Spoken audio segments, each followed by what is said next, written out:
Fala galera do Direito Civil, mais uma aula maravilhosa da melhor matéria do mundo. Gente, para quem não me conhece, meu nome é Ana Silvia, eu sou professora de Direito Civil aqui da Cultive.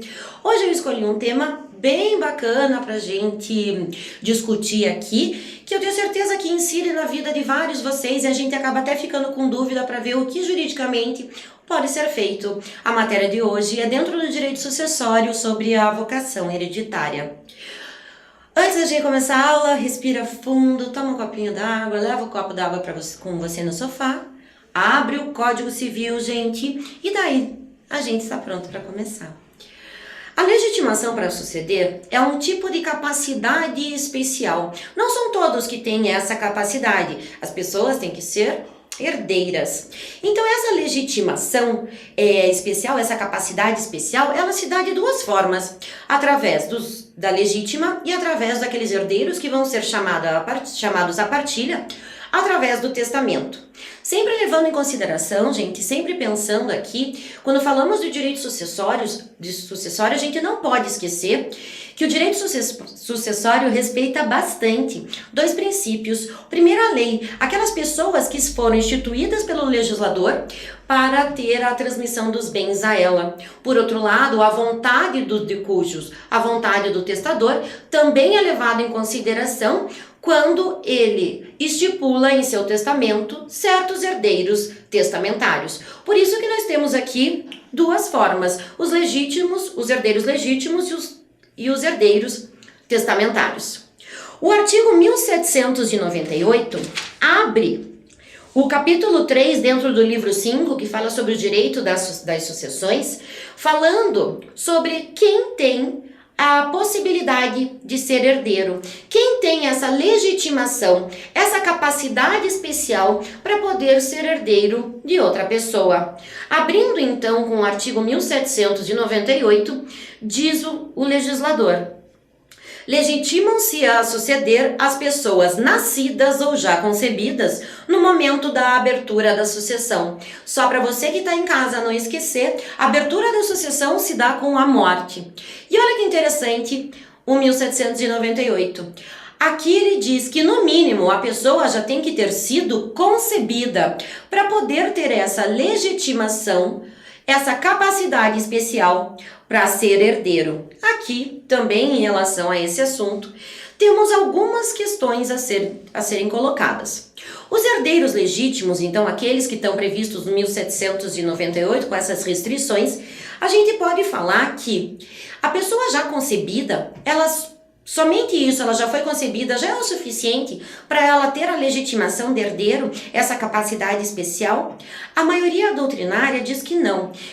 O nascituro, aquele que ainda não nasceu, que ainda está lá dentro da barriga da mãe, carece de uma condição para daí sim virar herdeiro, para daí sim adquirir essa capacidade especial e poder ser herdeiro de certa pessoa. Qual é essa condição? É o nascimento com vida.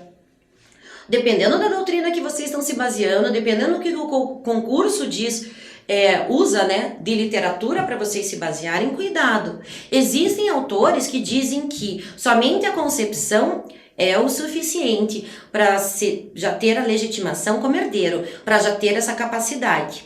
Porém, a maioria diz que ainda não. Tem que haver o nascimento com vida. Vocês lembram quando vocês estudaram o comecinho do direito civil, aquela parte geral do direito civil? Quando que nasce a capacidade civil da pessoa? Quando é que ela começa a ser um sujeito de direitos e de deveres? Toda aquela discussão de teoria natalista, concepcionista, aqui abrange exatamente esse artigo, o 1798. Então não é fechado, existe uma discussão doutrinária em relação a essa questão, se o nascituro tem o direito ou não tem o direito, antes de nascer com vida, de ter essa capacidade especial de ser herdeiro. Colocando na doutrina majoritária, a maioria doutrinária diz pra gente então que o concebido, mas ainda não nascido, ele ainda não tem essa legitimação especial. Então pergunto para vocês, o que acontece se aquele serzinho morre antes de nascer com vida, existe um aborto espontâneo ou alguma coisa assim. O quinhão dele, que já ali estava separadinho para ele, volta ao monte Mor, volta ali ao espólio e vai ser dividido em relação aos outros herdeiros da mesma classe, ou seja, da classe imediata. É interessante isso porque parece que não tem muita aplicação prática, mas se pegarmos casos concretos, o monte dos outros herdeiros que já estão com vida acresce bastante coisa. Então tem que existir esse tipo de regra para a gente saber o que fazer no caso concreto. Segunda forma aqui de herdeiros, da nossa legitimação, está previsto no artigo seguinte, no artigo 1799, que são os herdeiros testamentários. Para quem que eu posso deixar meus bens através do testamento? Estes são os herdeiros testamentários e a regra muda um pouco. Diz o 1799, na sucessão testamentária podem ainda ser chamados a suceder. Para tudo, ainda podem ser chamados a suceder. Ou seja, todos aqueles que são herdeiros legítimos, podem também ser herdeiros testamentários. E mais esse rol que agora nós vamos ver inciso por inciso. Inciso primeiro, os filhos ainda não concebidos de pessoas indicadas pelo testador, desde que vivas estas, ao abrir-se a sucessão. Começa a falar aqui de prole eventual. Uma pessoa ainda que sequer concebida foi, pode ser herdeiro de uma pessoa que morre. E eu pergunto para vocês, será que essa herança vai ficar guardada para essa pessoa que sequer concebida ainda foi para sempre? Na verdade, não. Olha o artigo 1800 no parágrafo 4º. Ele fala que, se não houver a concepção 2 anos após a abertura da sucessão, ou seja, 2 anos após a morte do testador, esse direito, essa legitimação, ela não acontece. A concepção daquela pessoa deve ocorrer, então, dentro do prazo de 2 anos a partir da abertura da sucessão. Interessante a gente também falar se a pessoa morre e deixou um certo bem ou um certo dinheiro, seja lá o que for, em testamento para essa pessoa que ainda não foi concebida. Quem é que vai cuidar desse bem que um dia vai ser transferido a essa pessoa? O 1800 traz a nossa resposta. Vai ser dado um curador para quê? Gerenciar, administrar esse bem até que exista o nascimento com vida e passe daí para a responsabilidade dos pais em relação ao poder familiar, ok? Inciso 2º, pessoas jurídicas. Posso instituir a transmissão através do testamento para pessoas jurídicas já criadas? Posso sim. Não é incomum o testador deixar certo patrimônio para uma pessoa jurídica que, na abertura da sucessão, já tinha sido criada. Porém, o testador ainda tem a possibilidade de deixar, através do testamento, algum bem ou algum montante de dinheiro para que se crie uma pessoa jurídica. Daí a gente volta novamente para a parte geral do direito civil no artigo 63. O artigo 63 fala o seguinte: quando a pessoa quer criar uma fundação, deixa dinheiro para criar essa pessoa jurídica e não tiver dinheiro o suficiente, o que a gente faz com aquele montante que foi deixado para esta finalidade? O artigo 63 diz que, quando insuficientes para constituir a fundação, os bens e ela destinados serão, de outro modo, se de outro modo não dispuser o instituidor, incorporados e registrados para outra fundação com fim semelhante. O artigo 63 fala o seguinte: o testador deixou lá 20 mil reais para fazer uma fundação em prol dos animais de rua. Porém, o dinheiro que ele deixou não é o suficiente para que essa fundação venha a funcionar. Qual é o destino dado a esse dinheiro ou a esse patrimônio que foi destinado, que foi a um primeiro momento destinado a essa fundação a ser criada? Esse dinheiro ou esse patrimônio vai ser destinado a uma fundação já criada, mas que tenha o mesmo fim, no nosso caso hipotético, que tenha também como objetivo a proteção dos animais nas ruas. Muito bem. Falando ainda sobre a questão da legitimação sucessória. O Código Civil diz pra gente quem que não pode ser herdeiro através do testamento, quem que não pode ser nomeado herdeiro através do testamento. Artigo 1801. Veja, o legislador colocou essas pessoas aí que não podem ser nomeadas herdeiras para deixar o testamento idôneo, para ninguém pensar que alguma coisa possa ter acontecido, burlado esse testamento. Assim, o Código Civil traz como sanção aquele testador que não prestar atenção nessas pessoas que não podem ser herdeiras testamentárias. Ele dá como sanção a nulidade absoluta desse testamento, ou seja, o testamento é como se ele nunca tivesse existido. Inciso 1º, a pessoa que arroga ou escreveu o testamento. Veja, você pede para uma pessoa escrever o teu testamento, e daí tem uma cláusula lá que deixa 50%, 30% do seu patrimônio para ela. Nos parece um pouco estranho. Então não existe a possibilidade de nomear como herdeiro testamentário a pessoa que escreveu o testamento. Segundo, no mesmo raciocínio, as testemunhas do testamento. E aqui o inciso 3º, que eu acho mais interessante, que pode dar alguma confusão, é a questão do testador não pode nomear como herdeiro o seu concubino ou concubina. O que isso significa? Que ele não pode deixar para sua amante os bens. Mas vejam, cuidado, se você estiver frente a um caso concreto, presta bem atenção, porque aqui a gente vai ter que usar alguns conceitos de direito de família e alguns conceitos do direito sucessório. Se aquele concubino que não pode ser nomeado testador, tem que tomar cuidado em relação a uma hipótese. O artigo 1723, lá no direito de família, fala pra gente que, no inciso 3º, se eu não me engano, no parágrafo 3º, fala que a pessoa mesmo casada, se separada de fato, pode sim assumir uma união estável. Então, mesmo que não haja um divórcio ou uma separação judicial, a união estável entre duas pessoas com separação de fato já é reconhecida pelo direito. Então, o testador que tem um casamento que não foi dissolvido formalmente pode deixar para sua companheira agora alguns bens através do testamento? Pode. Por quê? Porque ali não é um concubinato mais, não é visto como esse instituto mais pelo direito, mas sim como união estável, e por isso não teria problema nenhum em testar em favor daquela pessoa. Então, cuidado, sempre tentem estudar, conseguindo atrelar as regras de partes diferentes aí do direito civil. Veja, agora a gente vai entrar num ponto da aula que esse para mim é o mais importante. A gente vai falar sobre a aceitação ou a renúncia da herança. Toda vez que uma pessoa morre, os bens se transmitem automaticamente para os seus herdeiros, que é o tal do princípio da Saizine. Só que a gente sabe que esse princípio é uma ficção jurídica.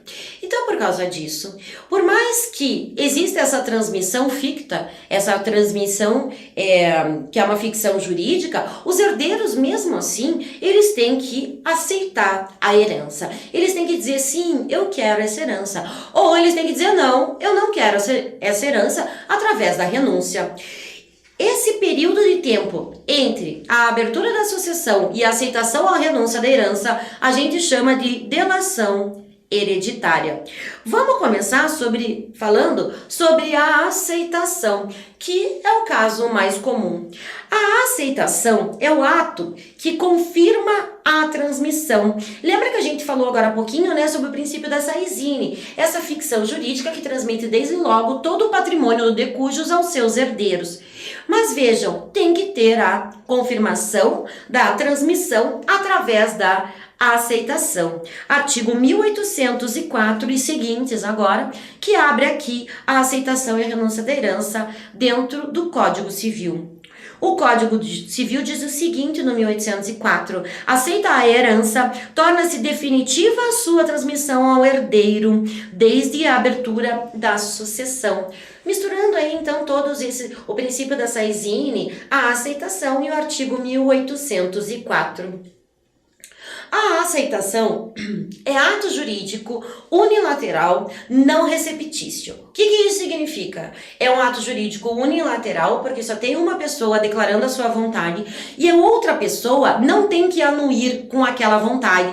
Por isso, não receptício. Você simplesmente diz, eu quero, e ninguém tem que dizer, então tá bom, se você quer, então eu te transfiro. Não existe, por isso é chamado a natureza jurídica da aceitação da herança, é um ato jurídico unilateral, não receptício. Existem 3 formas de aceitação: a expressa, a tácita e a presumida. Vamos começar pela mais comum, que é a aceitação expressa, prevista no artigo 1805 do Código Civil. A aceitação da herança, quando expressa, faz-se por declaração escrita. Vou parar aí porque o final do 1805 já muda a forma de aceitação. Esse primeiro momento do 1805 diz que a aceitação expressa ela é feita de forma escrita. Pode ser por instrumento público ou pode ser por instrumento particular. Não existe a necessidade, não existe a obrigatoriedade de que a aceitação seja feita somente por instrumento público, por escritura pública. Vejam, a doutrina e a jurisprudência aceitam qualquer tipo de manifestação inequívoca, qualquer tipo de escrito inequívoco de que aquela pessoa está aceitando a herança. Então, não existe formalidade quando a gente está frente à aceitação da herança. Ela pode ser essa aceitação feita judicial ou extrajudicial. Inventário judicial e inventário extrajudicial. Passando para a segunda forma de aceitação da herança, vamos falar sobre a aceitação tácita, também prevista no 1805, na segunda parte. Quando tácita, a aceitação da herança há de resultar tão somente de atos próprios da qualidade de herdeiro. Essa aceitação tácita é aquela pessoa que se comporta como herdeiro. Ela tem atos que você olha e fala assim, essa pessoa está aceitando herança pela conduta que ela está tendo. Cuidado! Participar do velório, arrumar o velório, organizar velório e enterro não são atos de herdeiro. Qualquer pessoa poderia fazer isso. Agora, por exemplo, pagar um imposto. Um imposto causa mortes para transferência de propriedade, daí sim é um ato considerado de característica de herdeiros. Então, cuidado, preparar funeral não adianta, tem que ser um ato próprio de herdeiro, que somente o herdeiro poderia ter feito. E para a gente terminar a questão da aceitação da herança, falaremos agora sobre a forma presumida. A forma presumida, prevista também no Código Civil, no artigo 1808, e fala o seguinte: se o herdeiro não se manifestar em relação à aceitação da herança, pode o interessado pedir para o juiz que, em 20 dias, esse herdeiro se manifeste. Diga sim, eu aceito, ou não, não aceito. Se o herdeiro cala, não vem aos autos e não se manifesta, usamos aquela máxima, quem cala consciente. Se você não se manifestar, você é herdeiro, e em 20 dias após a sua intimação, quer dizer que você, presumidamente, é sim um herdeiro. Vejam que essa máxima, né, essa expressão, quem cala consente, ela é exceção dentro do direito. Normalmente quem cala não consente, mas aqui é a exceção. Passamos agora, a gente falou sobre as formas de aceitação, vamos ver como é que funciona a renúncia da herança. A renúncia é um repúdio, deve ser feito de forma formal, à herança ou a legado. A renúncia é ato jurídico também unilateral e ele é sempre expressa. Veja, é muito mais comum que o herdeiro aceite a herança. Por isso, quando tem a renúncia, a lei traz algumas dificuldades para a gente não achar que não se manifestou, então é porque ele não quis, renunciou à sua parte da herança. Não, a aceitação ela é mais fácil de ser feita. Já por sua vez, a renúncia tem que ser por documento público. Olha o que o artigo 1806 diz. A renúncia da herança deve constar expressamente de instrumento público ou termo judicial. É tão séria a questão da renúncia da herança que você não pode, por um simples ato, as pessoas olharem para você e acharem, não, esse aí é um renunciante tácito. Não existe isso, tem que ser feita através de instrumento público ou por declaração judicial. Qual é a pena? Qual é a sanção se a renúncia não for feita dessa forma? Como a gente sabe, nulidade absoluta, falta de formalidade em ato jurídico. Existem duas modalidades de renúncia da herança. A abdicativa, que é chamada de renúncia pura. A pessoa fala assim, eu não quero essa herança. E afasta, renuncia, afasta dela todo aquele dinheiro, todo aquele montante. O que acontece? A parte dela, o quinhão, volta ao Monte Mor para ser dividido em outros herdeiros, ok? Vai ser divididos pelos seus herdeiros da mesma classe. Se é um irmão seu que renuncia à herança, os outros irmãos vão dividir o seu quinhão. E também existe a tal da renúncia translativa. Aí que mora o perigo. A renúncia translativa é quando o herdeiro cede a sua parte, o seu quinhão da herança, para uma terceira pessoa. Há na doutrina alguns doutrinadores que digam que isso não é uma renúncia. Por quê? Porque para você poder ceder alguma coisa, para você transferir através de cessão, você tem que ser dono. Você tem que ser proprietário daquela coisa. Então, para você poder ceder o seu quinhão hereditário, você primeiro tem que aceitar para depois ceder. Seria ato entre vivos. Então, você aceita a herança e cede a terceiro. Daí a gente vai ter todas aquelas regras de cessão de herança, cessão de quinhão da herança. Então, a renúncia abdicativa é aquela que afasta por inteiro. Já a renúncia translativa, né, por alguns autores sequer é aceita como forma de renúncia, mas sim como forma de cessão.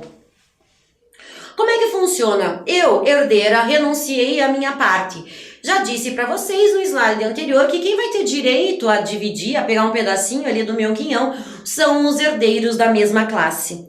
Para a gente conseguir entender como que funciona, para quem que vai ficar essa parte do herdeiro renunciante, a gente parte da seguinte premissa, que está aqui no quadradinho do meio do slide de vocês. A gente imagina que essa pessoa nunca tivesse sido chamado para herdar. É como se nunca ele tivesse tido a qualidade de herdeiro.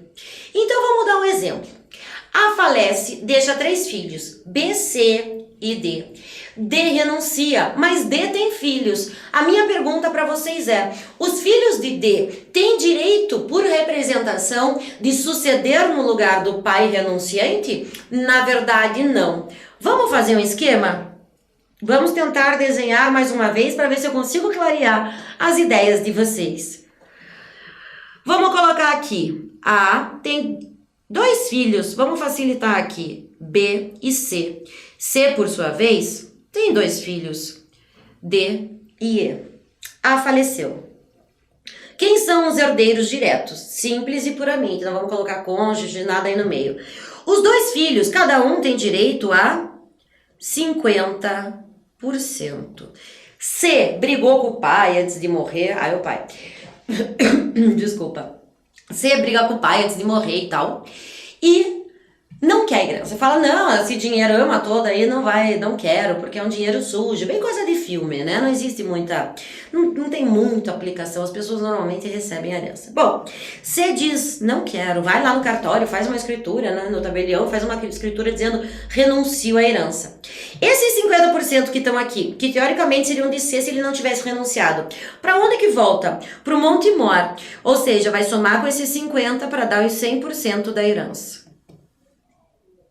Minha pergunta é, os coitados dos filhos, o nosso exemplo aqui no D&E, os filhos de C, eles vão receber por representação em 50%, ou seja, 25 para D e 25 para E?